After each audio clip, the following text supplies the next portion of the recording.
আসসালামু আলাইকুম। আমি অস্ট্রেলিয়া সিডনি থেকে আবারও চলে আসলাম আপনাদের জন্য। সো আপনারা যারা অস্ট্রেলিয়া সিডনিতে আসতে যাচ্ছেন, কিন্তু আপনারা জানেন না যে এখন পিটিএ কোর্স কই করতে হবে বা আইএলটিএস কোর্স কই করতে হবে। অ্যান্ড আইএলটিএস ভালো নাকি পিটিএ ভালো?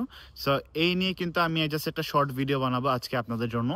সো আমি যদি আইএলটিএস এর কথা বলি, আপনার ইংলিশ বেসিক যদি অনেক বেশি ভালো হয়, দেন আপনি আইএলটিএস করবেন।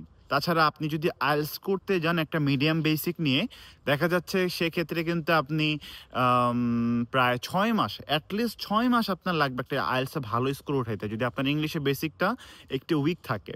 ওকে? তো অনেকেই বলে যে ভাইয়া আমি তো দেখছি ইউটিউবে আছে যে ৭ দিনে 7 পাওয়া অনেক easy way, tricks, tips and tricks. Like it's not a cup of tea. Okay? এটা এতটাও সোজা না যতটা মুখে বলা যায় যে ৭ দিনে 7 পাওয়াটা। যদি আপনার ইংলিশ বেসিক উইক থাকে, ভালো থাকলে ডেফিনেটলি ইউ ক্যান। ওকে? আচ্ছা। তো এবার আমি যদি বলি যে কারা পিটিএ করবে এখন, তো সো আপনারা যদি মনে করেন যে আপনাদের ইংলিশ বেসিক একটু উইক আছে, ডেফিনেটলি আপনি পিটিএ করবেন। আপনার ১ মাসের ভেতর আপনার স্কোর চলে আসবে ইনশাল্লাহ।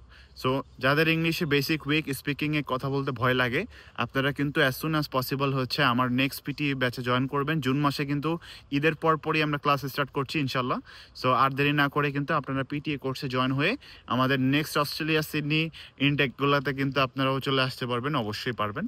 সো ইনশাল্লাহ পিটিএ থেকে শুরু করে অস্ট্রেলিয়া আসা পর্যন্ত আমি গাইডলাইন দিব আপনাদেরকে এবং ভালো একটা গাইডেন্স দিব ইনশাল্লাহ। অ্যান্ড আমার সহায়তা পাবেন অনেক।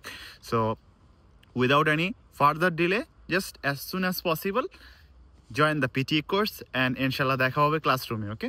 তো সবাই ভালো থাকবেন, সুস্থ থাকবেন। আল্লাহ হাফিজ। আসসালামু আলাইকুম।